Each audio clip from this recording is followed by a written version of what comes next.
Jadi untuk hari ini terlebih dahulu saya ucapkan kepada ibu-ibu yang telah bersedia meluangkan waktunya untuk datang ke pertemuan kelompok yang rutin kita laksanakan 1 kali dalam 1 bulan.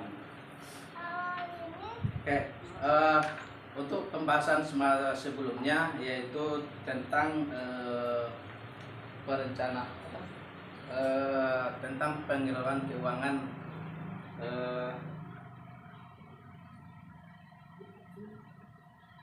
terus menyusun dan mengendalikan anggaran. Itu yang bulan lalu kita pelajari. Terus ibu-ibu tahu enggak cara menyusun anggaran itu seperti apa? Ya, kita coba, yaitu menyusun anggaran itu bagaimana caranya agar pendapatan kita di rumah tidak melebihi dengan pengeluaran kita sehari-hari. Ibarat pepatah mengatakan besar pasak daripada tiang. Jadi kalau bisa setiap bulannya jangan seperti itu. Terus untuk mengendalikan anggaran ini dapat kita lakukan dengan berbagai cara. Yang pertama yaitu dengan sistem amplop, yaitu dengan amplop ini kita pisah-pisah di mana kebutuhan untuk rumah tangga, untuk jajan, untuk listrik, untuk biaya sekolah segala macam. Di situ semua harus kita pisah-pisahkan dan nanti kita ambil sesuai dengan porsinya masing-masing. Jangan untuk kebutuhan rumah tangga kita ambil dari kebutuhan untuk listrik. Kalau seperti itu tidak cocok nanti jadinya. Terus untuk hari ini kita fokus tentang masalah bagaimana cara mengatasi kekurangan uang selama ini. Ya, ibu-ibu tahu enggak bagaimana cara ibu mengatasi kekurangan uang selama ini? Cari tambahan seperti apa? Cari tambahan kerja, dagang, kerja. Kalau seandainya kekurangan hari ini baru ibu bekerja, berarti uangnya kan belum dapat langsung. Berarti apa yang ibu lakukan? Pinjam sama bos. Atau yang ada tabungan, modal pinjam dulu. Kalau yang punya tabungan berarti dipecahkan dulu tabungan. Ya, pecahkan tabungan. Ya, kalau di bank cari ATM, gesek, ambil uang. Bobol ATM. Ya. Jadi selama ini seperti itulah yang kita lakukan. Kalau seandainya kita kekurangan uang dalam waktu-waktu tertentu. Jadi bisa jadi kita cari koperasi atau cari sanak saudara atau cari tetangga, atau bisa jadi kalau ada tabungan, pecahkan tabungan untuk menutupi kekurangan pas waktu itu. Terus untuk sesi ini kita fokuskan tentang cermat meminjam dan menabung. Nah, jadi agar nanti kita tidak kekurangan uang terus-menerus, agar pendapatan kita paling tidak pendapatan sama pengeluaran kita pas kita keluarkan dalam 1 bulan. Kalau bisa ada yang kita sisihkan. Jadi untuk hari ini kita masuk ke sesi cermat meminjam dan menabung sini. Terus di sini kan ada video. Nah, karena video ini tidak bisa saya putar, tadi ada yang saya kasih selembar kertas dan itu hasil video, hasil cerita video yang saya ambil. Video itu yang film 2B. 2B nih, 2B sana Pak. Oh, 2B. Ini 2A. Yang 2B. Nah, coba dibacakan apa isi film 2B tadi? Untung saja kita punya kartu jam Kesmas. Nah, jadi biaya rumah sakit kita gratis. Ada obat pertama yang tidak ditanggung kasnet, harus kita tebus sendiri, harganya 400.000 lebih. Ongkos transport untuk bawa Agus ke sini juga belum dibayar. Kalau dijumlah semuanya jadi 500 ribuan, Pak. Iya Tuhan, dari mana kita dapat uang sebanyak itu? Mungkin saya bisa pinjam uang ke Bu Raiba 2 bulan kemudian. Ibu menyesal pinjam uang ke Bu Raiba. Utang kita yang 500.000 sudah ibu bayar 100.000 bulan yang lalu. Tapi kita masih harus setor 500.000 lagi dalam 5 bulan ini. Padahal waktu menyerahkan uangnya, Bu Raiba sudah langsung memotong 50.000. Utang kita jadi banyak sekali, Pak. Itu pasti Pak Ceti, Pak. Dia pasti mau menagih utang juga. Berapa utang kita ke Pak Ceti? Cuma 100.000, Pak, untuk bayar cicilan utang ke Ibu Raiba. Tapi harus lunas dalam 7 minggu dan Ibu harus setor 20.000 tiap minggunya. Ibu belum bayar minggu lalu. Sekarang Pak Ceti sudah datang lagi. Oke, itu hasil cerita dalam video yang tidak bisa saya putar hari ini. Jadi di cerita yang tadi, kira-kira apa masalah yang dialami oleh Ibu Lili dan Pak Rusli? Siapa yang tahu? Minjam sama Bapak tukang apa tuh? Apa namanya tuh? Bapak Ceti. Operasi. Bukan koperasi. Nah, Pinjam uang dengan koperasi, ya. bukan koperasi. Koperasi. Berarti itu kan dari video itu keluarga Ibu Lili dan Pak Rusli mengalami kekurangan uang. Iya. Ya, mengalami kekurangan uang yang dimana pas waktu itu anaknya sakit dan harus dirawat di rumah sakit. Kebetulan untuk jaminan kesehatan ada Jamkesmas, Iya. Jamkesda atau KIS. Terus kalau seandainya itu tidak ada, berarti lebih banyak lagi keluarga Pak Rusli dan Ibu Lili mengalami kekurangan uang. Itu kenapa terjadi? Yaitu karena mereka tidak bisa mengendalikan pengeluaran mereka dalam 1 bulan. Jadi mereka kira pengeluaran itu tidak ada yang pengeluaran mendadak. Mereka kira pengeluaran itu sama dengan pengeluaran rutin yang selama ini. Jadi mereka tidak ada menabung sedikit pun. Berapa uang yang mereka dapat, segitu juga uang mereka yang habis. Tidak satu pun, tidak 1% pun bisa mereka tabung. Jadi di video itu kan Ibu Lili terpaksa meminjam untuk menutupi utang ke Pak Ceti tadi. Jadi di sesi ini bagaimana cara kita agar cermat meminjam uang? Kira-kira seperti apa cara kita minjam uang? Di sini di spanduk ini atau flipchart ini sudah ada tempat-tempat di mana kita bisa meminjam. Ataupun sebelum meminjam apa yang harus kita perhatikan terlebih dahulu. Nah, yang harus kita perhatikan yang pertama, untuk apakah kita meminjam? Sama dengan keluarga Pak Rusdi tadi, mereka minjam kebutuhannya untuk apa? Untuk makanan, untuk beli pakaian apa segala macam. Itu kan untuk berobat. Untuk berobat itu keperluan ongkos transport mereka dari rumah ke puskesmas. Makanya mau tidak mau mereka harus minjam. Terus yang pertama, untuk apakah kita meminjam? Sebaiknya hanya untuk memenuhi kebutuhan, bukan keinginan atau untuk kegiatan produktif. Tapi gunanya kita minjam itu untuk kebutuhan yang mendadak, bukan untuk keinginan. Jadi nanti kita harus bisa membedakan apa kebutuhan kita dan apa keinginan kita. Kalau kebutuhan mau tidak mau harus kita penuhi. Kalau keinginan bisa besok, bisa lusa, bisa ditunda sama sekali. Itu dia bedanya antara kebutuhan dan keinginan. Terus alasan kita meminjam uang yang kedua harus kita perhatikan, yaitu apakah ada cara lain yang bisa dilakukan sebelum berhutang.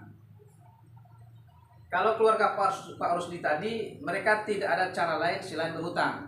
Mana tahu kita di sini ada cara yang lain. Misalnya Jika ada, gunakan tabungan atau aset terlebih dahulu. Tabungan, kalau seandainya ada tabungan ibu atau suami ataupun anak ibu, kalau seandainya masih ada tabungan, buka tabungan dulu untuk memenuhi kebutuhan yang mendesak pas waktu itu. Jangan buru-buru meminjam. Ya. Terus yang ketiga, berapa besar kita perlu meminjam? Ini juga harus kita pikirkan. Sesuaikan jumlah pinjaman dengan kemampuan kita untuk membayarnya. Hitunglah berdasarkan jumlah pendapatan kita. Di sini maksudnya yang kita butuhkan itu berapa banyak? Antara 100.000, 200 atau kali 500. Terus kemampuan kita untuk membayarnya seperti apa? Apakah harian, apakah mingguan, ataukah bulanan? Itu juga harus kita pikirkan sebelum kita meminjam ke orang lain ataupun koperasi segala macam. Itu harus kita pikirkan terlebih dahulu. Terus yang keempat, bagaimanakah kita dapat membayar kembali pinjaman? Ini juga harus kita pikirkan. Macam mana caranya kita membayar pinjaman yang kita pinjam tadi. Sesuaikan waktu pengembalian pinjaman dan pola pendapatan kita, tetap atau tidak, atau musipan, atau dan lain-lain. Ya. Terus yang terakhir, kemanakah kita dapat meminjam? Bandingkan tempat-tempat meminjam yang ada, carilah tempat meminjam dengan total pengembalian yang paling murah. Ya. Tempat kita meminjam juga harus kita pikirkan. Apakah melalui koperasi, apakah melalui tetangga, apakah melalui saudara dan segala macam. Itu juga harus kita pikirkan. Jadi sebelum meminjam tadi 1, 2, 3, 4, 5, yang 5 ini harus kita pikirkan terlebih dahulu agar nanti yang kita pinjam itu ataupun uang yang kita pinjam bisa kita kembalikan sesuai dengan jatuh tempo yang sudah ditentukan sebelumnya. Kalau tidak, berarti seperti keluarga Pak Sudi tadi. Ya, jadi karena mereka tidak sanggup untuk membayar utang yang mereka pinjam, jadi mereka di rumah merasa takut-takut. Nah, siapa yang datang? Apakah yang tukang pinjam yang tempat kita meminjam itu yang datang, ataukah tetangga kita yang datang? Jadi seakan-akan kita berpikiran yang tidak yang apa namanya, yang nggak masuk akal. Yang datang itu keluarga kita, tetapi karena kita punya utang kepada orang lain, kita merasa mereka yang datang menagih hutang ke rumah kita. Ya, jadi bahan pikiran.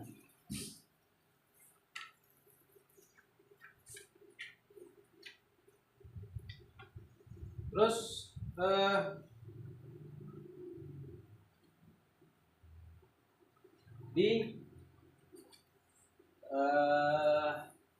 setelah kita tahu alasan kita meminjam itu, terus kita harus mencari tahu di mana tempat kita meminjam. Kalau di sini dia ada 1, 2, 3, 4, 5. Di sini ada 5 macam di mana tempat kita harus meminjam. Dan ini juga harus kita seleksi, kita harus perhatikan mana yang paling murah dan mana yang paling senang untuk pengembalian uang yang kita pinjam. Terus syarat-syaratnya seperti apa? Jaminannya ada atau tidak? Batas maksimal pinjamannya? Terus bunganya berapa? Cara pengembalian bisa disesuaikan atau tidak? Nah, jadi di sini ada 5. Yang pertama, saudara atau teman terdekat. Prosesnya cepat dan mudah. Kalau saudara mungkin cepat enggak prosesnya? Tergantung kalau ada di Teman terdekat, Bu. Kecuali teman baru kita kenal atau tetangga. Kalau teman terdekat saya rasa prosesnya nggak terlalu macam-macam.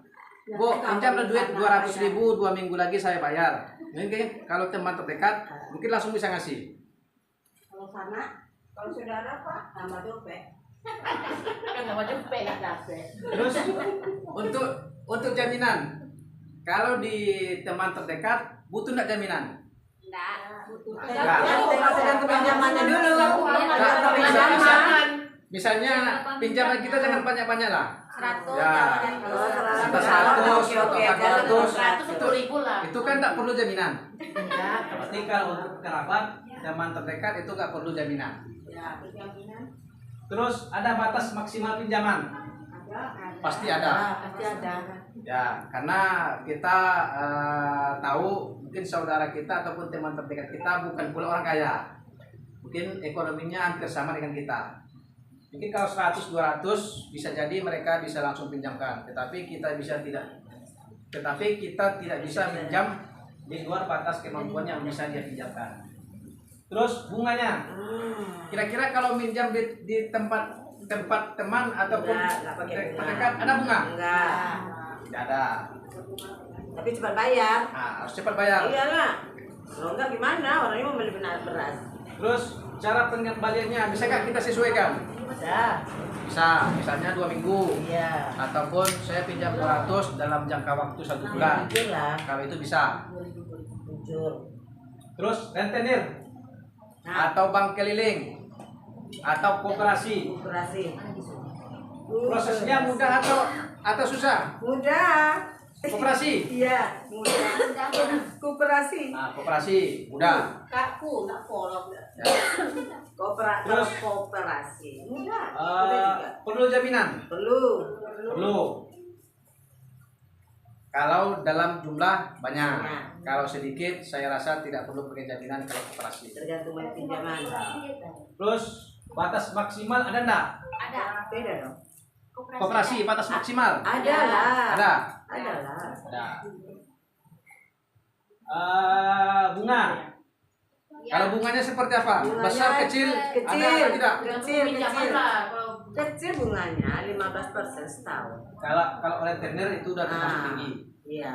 Kalau 15% itu udah masuk tinggi. Terus cara pengembaliannya seperti apa? Apakah perlu kita sesuaikan ataukah mereka yang menyesuaikan? mereka menyesuaikan. Berarti kita tidak bisa menyesuaikan sekehendak hati kita. Iya, orang Berarti mereka yang bisa menyesuaikan kapan kita pinjam. Terus kelompok simpan pinjam PKK, arisan PKK atau PKH. Kalau prosesnya cepat, senang atau mudah? tergantung ada duit kalau kakak. Pinjam arisan PKK ataupun PKH. Yang kemarin yang sempat kita lakukan, kalau prosesnya nggak terlalu banyak lah prosesnya. Iya. Udah, asalkan dikembalikan. Tingkat kembaliannya bayar. Perlu jaminan? Saya rasa tidak perlu. Tingkat kembaliannya Ya. bayar. Pinjamnya Terus online. batas maksimal pinjaman Ada. pasti ada. Yang namanya arisan PKK, PKH itu ada jaminan, ada batasan pinjaman yang harus kita pinjam. Baru kecil baru nggak bisa. Terus bunga. Kalau bunga, kalaupun ada tidak tinggi, sedikit. Ya, yang sudah pengalaman berarti sudah tahu. Iya, pengalaman. Ya. Pengalaman. Terus periode pengembalian itu bisa kita sesuaikan. Iya. Ya, misalnya 1 bulan atau 2 bulan. Dalam jangka waktu itu kita harus bisa menyelesaikan ataupun melunasi uang yang kita pinjam. Terus koperasi. Aneh yang ibu-ibu yang suka pinjam koperasi. Prosesnya mudah apa repot? Koperasi. Kayaknya mudah. Mudah. Lumayan.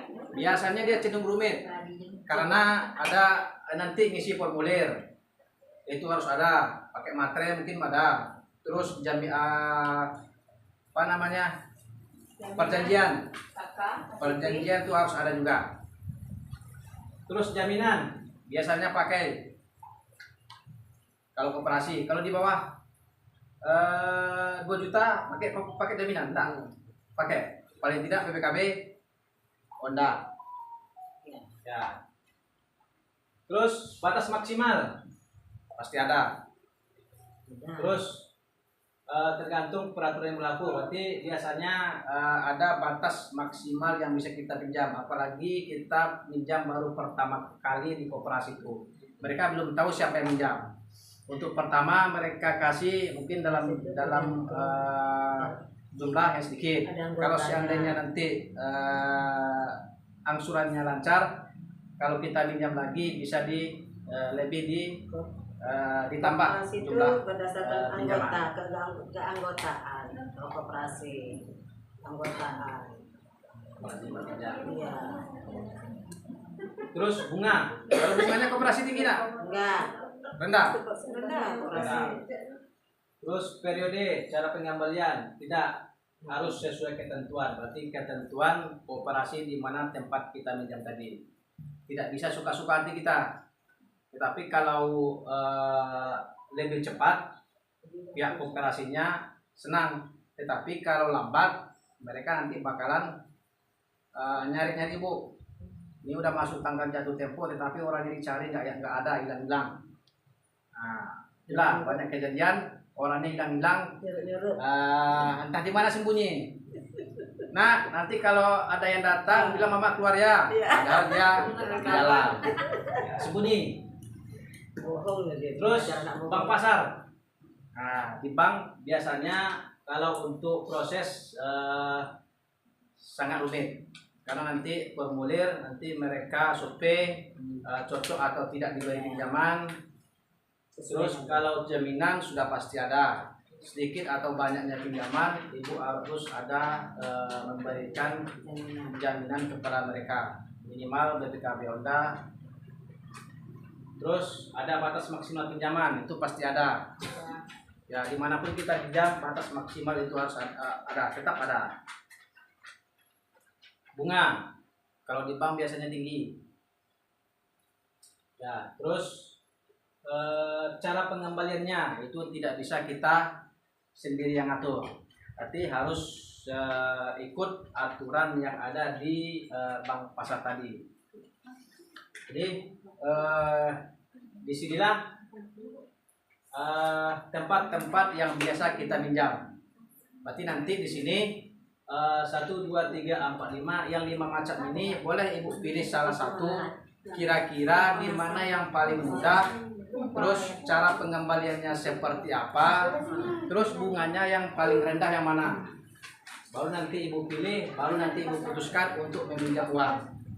Jangan nanti sembarang dipinjam aja, ibu nggak tahu bunganya berapa, terus cara pengembaliannya seperti apa ibu tidak tahu, terus jaminannya ibu juga tidak tahu. Jadi kalau terlebih dahulu kita harus tahu seperti apa prosesnya, kita harus tahu. Terus jaminan perlu atau tidak. Yang ketiga, ada tidak batas maksimal pinjaman. Terus bunga atau total pengembaliannya rendah atau tinggi. Yang terakhir, cara pengembalian bisa disesuaikan atau tidak. Ini nanti ini yang ibu lihat kira-kira di mana yang paling cocok untuk ibu meminjam. Kalau seandainya sudah dapat, baru nanti ibu ajukan untuk pinjam. Ya, tetapi yang ini semua kita harus tahu dulu. Ya, harus tahu dulu. Kalau tidak nanti. Dan juga kita harus bisa menyisakan pengeluaran kita sehari-hari untuk ditabung. Jangan sampai nanti tidak ada tabungan kita sama sekali. Kalau seandainya kita tidak punya tabungan sama sekali, kalau seandainya nanti terjadi dengan kisah ibu ini, kita bakalan bingung di mana tempat kita bakalan meminjam. Jadi sebelum itu terjadi kepada kita, terlebih dahulu untuk saat ini, mulai dari sekarang kita harus cermat, harus bisa menabung. Baik itu dalam jumlah banyak, kalau bisa banyak, kalau tidak bisa sedikit pun tidak masalah. Yang penting rutin kita laksanakan setiap hari, dan uang itu nanti bisa kita gunakan untuk keperluan yang mendesak. Jadi saya rasa cukup. Lebih dan kurang saya mohon maaf. Mudah-mudahan kita bisa ngambil hikmahnya. Lebih dan kurang saya mohon maaf. Saya tutup dengan wassalamualaikum warahmatullahi wabarakatuh. Waalaikumsalam warahmatullahi wabarakatuh. Ini tanya-tanya.